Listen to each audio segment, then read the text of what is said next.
सुगुरु शरणं विघ्नहरणं मिटे मरणं सहज हो मन जगे चेतन करे दर्शन स्वयं के हम बने अरहम बने अरहम बने अरहम बने अरहम।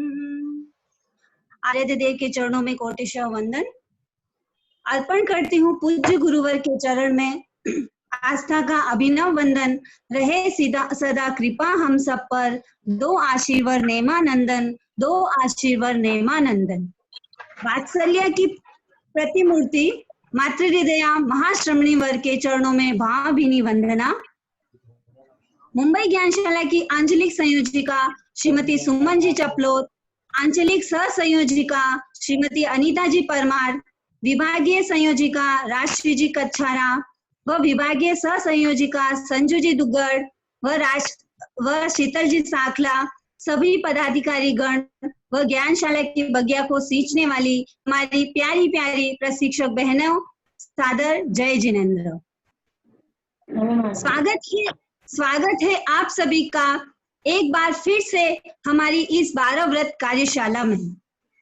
हमारा उत्साहवर्धन करने के लिए आप सभी यहाँ पर पधारे, तो तहे दिल से आपका करती हूँ स्वागत स्वागत स्वागत। सबसे पहले मैं सुमन जी को कृतज्ञता ज्ञापित करती हूँ कि उन्होंने मुझे व शिल्पा को फिर से जोन की संयोजिका व सह संयोजिका के पद के दायित्व को सौंपा। एक बार फिर से आपका बहुत बहुत आभार। प्रयास रहेगा हमारा कि हम आपके भरोसे पर खरे उतरे।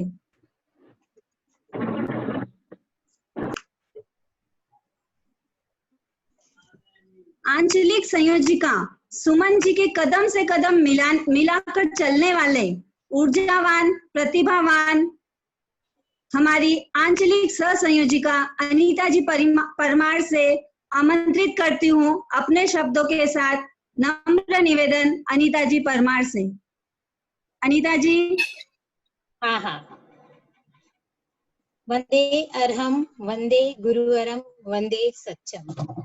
आचार्य श्री महाश्रमण जी के चरणों में शत वंदन।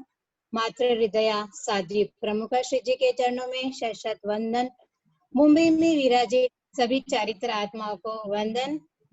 आंचलिक संयोजिका सुमन जी चपलोत, विभागीय संयोजिका राजश्री जी, विभागीय सह संयोजिका शीतल जी,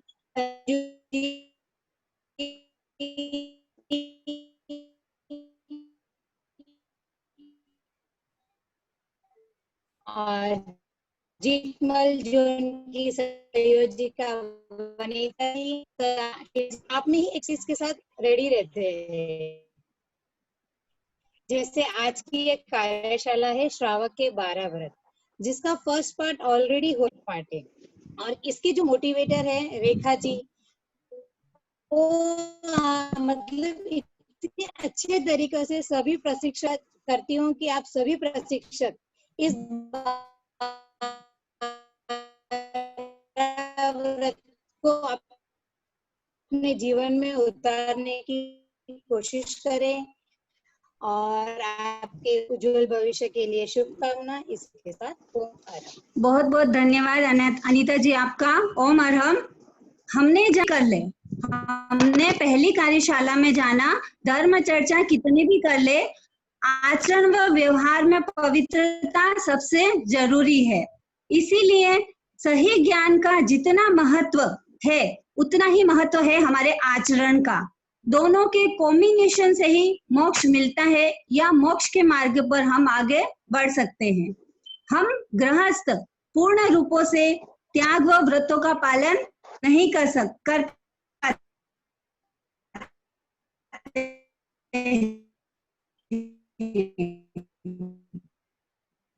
लेकिन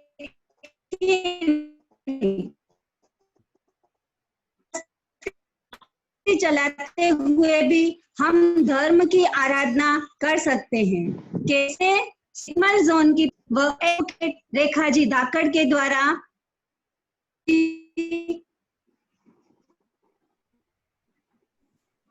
सभी को सादर जय जिनेन्द्र। रेखा भाभी जी। हाँ,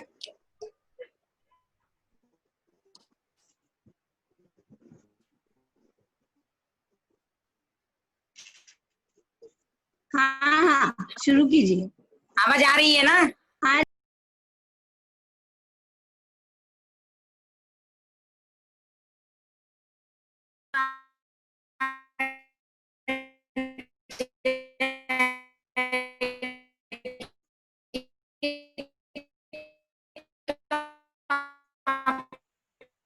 छोटा बच्चा भी 12 बन जाएगा।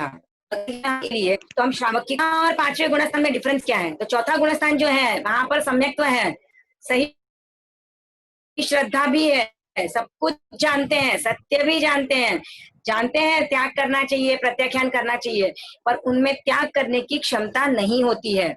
क्यों? क्योंकि उनके अप्रत्याख्यानावरण कषाय का उदय रहता है और हम में वह एबिलिटी है कि हम त्याग प्रत्याख्यान कर सकते हैं, छोटा ही सही पर हम कर सकते हैं। इस प्रसंग में एक घटना आती है जो मैं आपके साथ शेयर करने चाहूंगी कि जो त्याग करता है वो कैसे देवताओं से भी महान हो जाता है। तो दशान भद्र राजा की घटना आती है। दशान भद्र राजा जो है वो भगवान महावीर के दर्शन करने जा रहा था। तो उसने सोचा कि मैं अपना सब जितना भी रिद्धि है सिद्धि है वो सब लेके दर्शन करने जाऊंगा, तो लोगों को पता चलेगा कि मैं कितना पावरफुल हूँ, मेरे में कितना है, मैं इतना रिद्धि सिद्धि से संपन्न हूँ। तो वो दर्शन करने जा रहा था अपनी पूरी सेना लेके, हाथी पे सवार होके, जितनी भी उसने जितना भी उसके पास धन दान था, घोड़े सब लेके वो जा रहा था। तो उस समय इंद्र ने स्वर्ग से देखा कि दशान भद्र के मन में अहंकार आ गया है। तो उसने भी क्या किया, उसने दशान भद्र को नीचा दिखाने के लिए कि इंसान में इतनी रिद्धि सिद्धि नहीं होती है जितनी देवता में होती है, तो वो दिखाने के लिए इंद्र भी अपनी जितनी रिद्धि सिद्धि थी उसके साथ आया। तो उसका जो हाथी रहता है उसकी 8 सूंड रहती है, उसके कान पे वो कमल वगैरह सब पंखुड़ियां लगी हुई रहती है, तो वो उतना सब लेके वो वहां पर दर्शन करने के लिए आया। तो जब दशान भद्र ने देखा अरे इंद्र के सामने तो मेरी रिद्धि कुछ भी नहीं है। हेलो, आ रही है आवाज? हाँ आ रही है आ रही है। हाँ, तो दशान भद्र ने देखा कि अरे यहाँ पर तो मेरा अहंकार टूट रहा है, क्योंकि मैं सोच रहा था कि मैं सबसे रिद्धिवान हूँ और मैं ये जो मेरी रिद्धि बताऊंगा और मैं सबसे ऊंचा बन जाऊंगा, सब लोग मुझे मेरी प्रशंसा करेंगे। पर ये इंद्र ने तो मैंने जो सोचा था उस पर पानी फेर दिया है। तो अब वो अपनी रिद्धि बताना, ये अपनी रिद्धि बताना, फिर भी दशान भद्र की जो रिद्धि है वो कम ही होनी थी। तब दशान भद्र ने क्या किया, अपने आप को ऊंचा रखने के लिए भगवान महावीर के पास जाकर उनको कहा कि भगवान मुझे संयम व्रत स्वीकार करना है, मुझे 5 महाव्रतधारी साधु बनना है। और उन्होंने उसी समय वहां पर दीक्षा ले ली भगवान महावीर से। तब इंद्र ने अपने हाथी से उतरकर दशान भद्र राजा को वंदना की और कहा आपके त्याग के सामने मेरा ऐश्वर्य कुछ भी नहीं है। तो यहाँ पर त्याग की जो महिमा है ये बताई गई है कि त्याग के सामने देवता भी झुक जाते हैं। और यो भी कहा जाता है कि एक दिन का दीक्षित भी साधु अगर होता है तो उसको भी देवता भी वंदना करते हैं और गृहस्थ भी वंदना करते हैं। पर अब हमें पता है कि दीक्षा लेना, खाना इतना आसान नहीं है। हमको ये पता है कि वहां पर खाना इजीली मिल जाएगा, तो मनुहार कर करके खाना देंगे, लेकिन फिर भी वो खाना हम लोग नहीं खा पा रहे हैं, मनुहार करके खिलाते हैं। यहाँ पे हम लोगों को डांट के खिलाएंगे तो भी हम लोग वो खाएंगे। हमें पता है यहाँ पर कितनी तकलीफें हैं संसार में, फिर भी आवाज कट हो रही है। क्या आपके यहाँ पे नेटवर्क का प्रॉब्लम रहेगा? जो भी मैसेज कर रहे हैं कि आवाज कट हो रही है,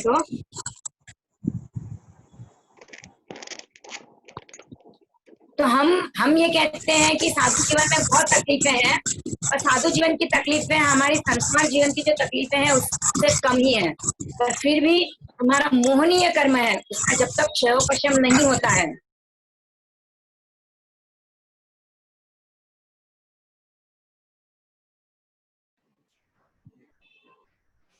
म्यूट गई।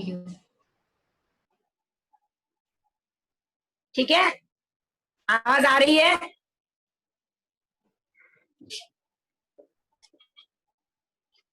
आ रही है। अगर सबको आवाज आ रही है तो ठीक है, बाकी एक दो जन के मैसेज आ रहे हैं तो शायद उनके यहाँ पे नेटवर्क की प्रॉब्लम हो सकती है, तो आप चेक कर लीजिए आपका नेटवर्क।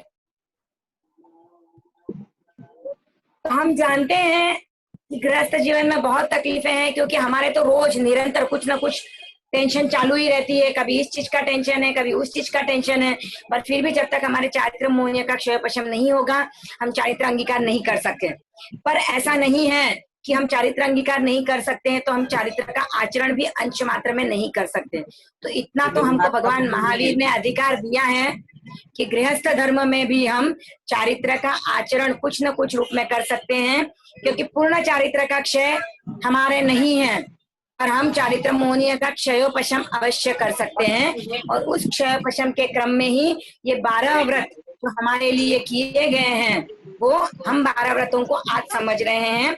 5 अनुव्रत तक हमारा डिस्क्रिप्शन उस क्लास में हो चुका था, अब हम चल रहे हैं छठे व्रत की तरफ। तो 5 व्रत तक जो होते हैं उनको अनुव्रत कहा जाता है। अणु यानी छोटे और व्रत नियम, तो छोटे छोटे नियम। अब इन अनुव्रतों को और पुष्ट करने के लिए आगे के 7 व्रत और श्रावक के व्रतों में जोड़े गए हैं।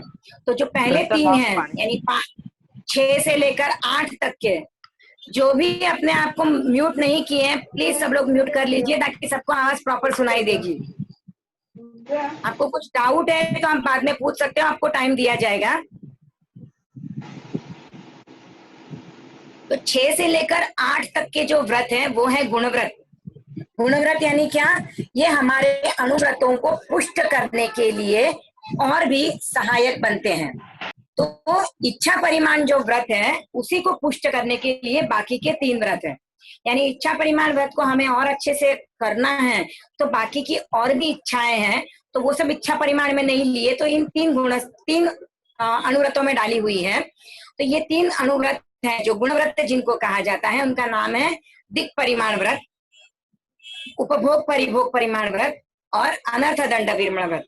अगर हम इसको समझना चाहें तो हम इच्छा परिमाण को एक टेंट की तरह समझ सकते हैं। जैसे हम बाहर आउटिंग के लिए वगैरह जाते हैं तब हम टेंट लगाते हैं। जो लोग ट्रैक पे गए हैं या कहीं बाहर गए हैं और टेंट में रहने का अनुभव लिया तो उनको पता होगा टेंट कपड़ा लगाकर बांधा जाता है और उसके 3 या 4 कोनों पे खूंटियां लगाई जाती है। तो हम ऐसे समझेंगे कि हमारा जो इच्छा परिमाण का टेंट है उसको 3 खूंटियां हैं। तो 3 खूंटियां कौन सी हैं? तो पहली खूंटी है दिक् परिमाण व्रत की, और दूसरी खूंटी है उपभोग परिमाण व्रत की, और तीसरी है अनर्थ दंड विरमण व्रत की। तो इन 3 खूंटियों पे हमारे इच्छा परिमाण अनुव्रत का तंबू टिका हुआ है, यानी वो टेंट हमारा टिका हुआ है। हम सबसे पहले चलेंगे दिग्व्रत। तो दिग्व्रत नाम से हम समझेंगे, दिग यानी दिशा होता है, और दिशा में हमारे जो चारों ओर घूमने का है उसका हम यहाँ पे व्रत ले रहे हैं।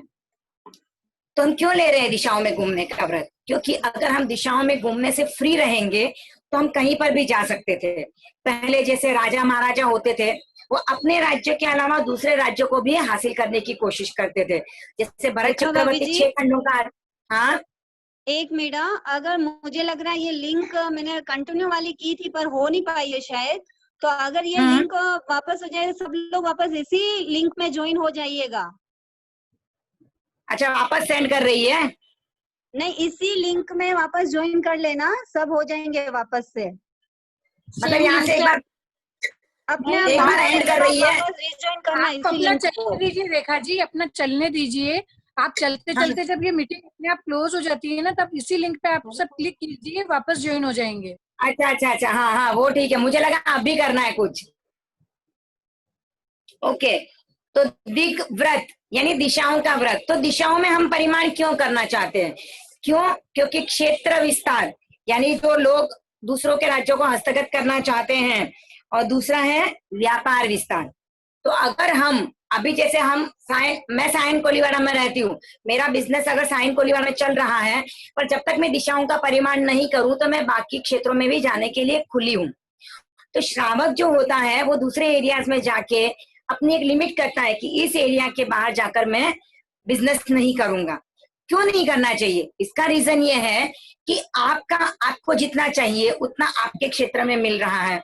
अब अगर आप दूसरे क्षेत्रों में जा रहे हैं तो वहां के क्षेत्रों में भी अगर आप बिजनेस करोगे तो वहां के लोगों को कैसे मौका मिलेगा, वहां के लोग कैसे अपना जीवन यापन कर पाएंगे। तो ये एक इस चीज में सोचा गया है कि आप अपने क्षेत्र की सीमा कर लीजिए। जैसे मैं साइन कोलीवाड़ा से लेकर मैं आसपास के मेरे समझो 100 किलोमीटर 200 किलोमीटर तक के एरिया में जाके मैं व्यापार करूंगी, पर उसके आगे मुझे नहीं जाना है। तो ये अपनी सीमा हो गई। अगर हम जैसे हम बोल रहे हैं कि मैं 100 साड़ियां रखूं, तो 100 साड़ियों तक मैं रख सकती हूँ, पर 100 के आगे मुझे नहीं रखनी। तो वैसे ही मैंने जब सीमा कर ली कि मैं जहां पर हूँ वहां से 100 किलोमीटर आगे ईस्ट में, वेस्ट में, नॉर्थ में और साउथ में मैं जाके व्यापार नहीं करूंगी।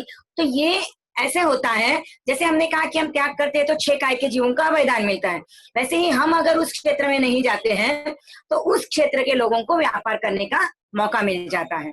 अब जैसे हम जियो का एग्जाम्पल ले लें, रिलायंस जियो, जियो ने क्या किया, उसने अपना क्षेत्र बढ़ाया। कितना क्षेत्र बढ़ाया, पूरी जितनी भी दूसरी नेटवर्किंग कंपनी थी उनको सबको कैप्चर कर लिया है। यानी उन सबको इस तरह से मतलब बोल सकते एक तरह से हैंडीकैप कर दिया है। जैसे जियो करे वैसे उनको भी करना पड़ रहा है। जियो ने प्लान शुरू किया फ्री ऑफ चार्ज, अनलिमिटेड, शुरुआत में जो किया अनलिमिटेड और फ्री ऑफ चार्ज, कोई पैसा नहीं है, आपको सिर्फ सिम लेना है, आप फ्रीली कॉल कर सक रहे हो, आप इंटरनेट यूज कर सक रहे हो। तो इस वजह से क्या हुआ, अब लोगों की मनोवृत्ति ये रहती है कि मुझे फ्री में मिल रहा है, तो हमने सबने ले लिया। पर इस वजह से जितनी बाकी की पहले की मोबाइल की कंपनियां थी उनको कितना लॉस हुआ, तो उन्होंने भी फिर जियो को फॉलो किया। तो ये जो चीजें होती हैं एक क्षेत्र विस्तार में आती है। यानी आप इतने से सेटिस्फाइड नहीं हो, आपको बहुत चाहिए, बहुत चाहिए, तो जियो ने यही किया।